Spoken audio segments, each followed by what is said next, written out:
श्री राधा रमनो विजयते जय गौर। आज श्री कवि कर्णपूर्ण जी के तिरुभाव उत्सव पर हम सबको मंगल बधाई हो। आइए हम जानते हैं श्री कवि कर्णपूर्ण जी के बारे में।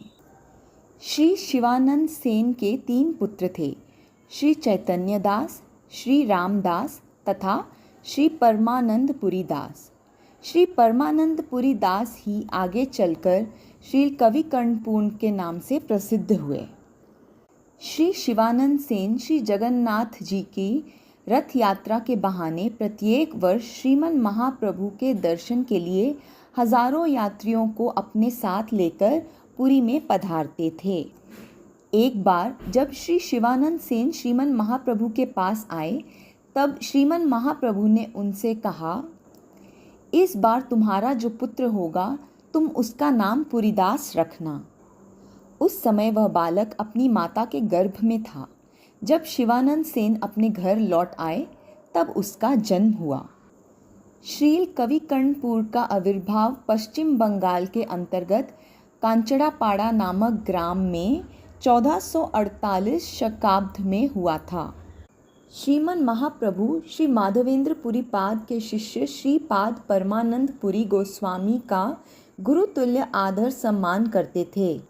श्रीमन महाप्रभु ने स्वयं भी श्री परमानंद पुरी के समक्ष इस बालक को देखकर कहा, स्वामिन तव दासः, अर्थात हे श्री परमानंदपुरी प्रभो, यह तुम्हारा दास है। ऐसा प्रतीत होता है कि परमानंदपुरी दास नाम रखकर श्रीमन महाप्रभु उसे श्री परमानंदपुरी गोस्वामी के चरणों में अर्पण करने की इच्छा का पोषण कर रहे थे। अन्य किसी एक वर्ष श्री शिवानंद सेन अपनी पत्नी तथा परमानंदपुरी दास नामक छोटे पुत्र को अपने साथ लाए।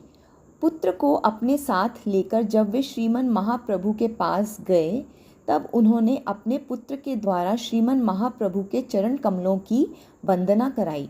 उसी समय महाप्रभु उससे बार बार कहने लगे, कृष्ण बोलो, कृष्ण बोलो, किंतु पुनः पुनः कहने पर भी बालक ने कृष्ण नाम का उच्चारण नहीं किया। श्रीमन महाप्रभु अत्यंत विस्मय के साथ कहने लगे कि मैंने सभी जगतवासियों को कृष्ण नाम का उच्चारण कराया, किंतु कैसे आश्चर्य की बात है कि इस बालक के मुख से श्री कृष्ण नाम का उच्चारण नहीं करा पा रहा।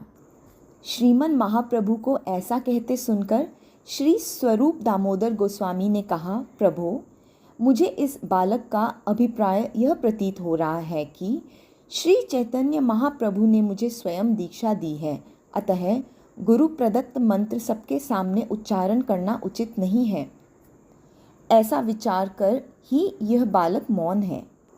और एक दिन जब श्रीमन महाप्रभु ने बालक को कहा, हे पुरीदास, कुछ बोलो, तब उस बालक ने अपने मुख से निम्नलिखित श्लोक उच्चारण किया, जिसका अर्थ है, उन श्री हरि की जय हो जो वृंदावन की रमणियों के अखिल भूषण स्वरूप हैं, जिनके दोनों कानों के कर्णपूर भी वे श्री हरि हैं, जिनके नेत्रों के अंजन भी वे ही हैं तथा जिनके वक्षस्थल के इंद्रनील मणि के हार भी वे ही हैं। 7 वर्ष के बालक के मुख से ऐसे श्लोकों को सुनकर सभी आश्चर्यचकित रह गए।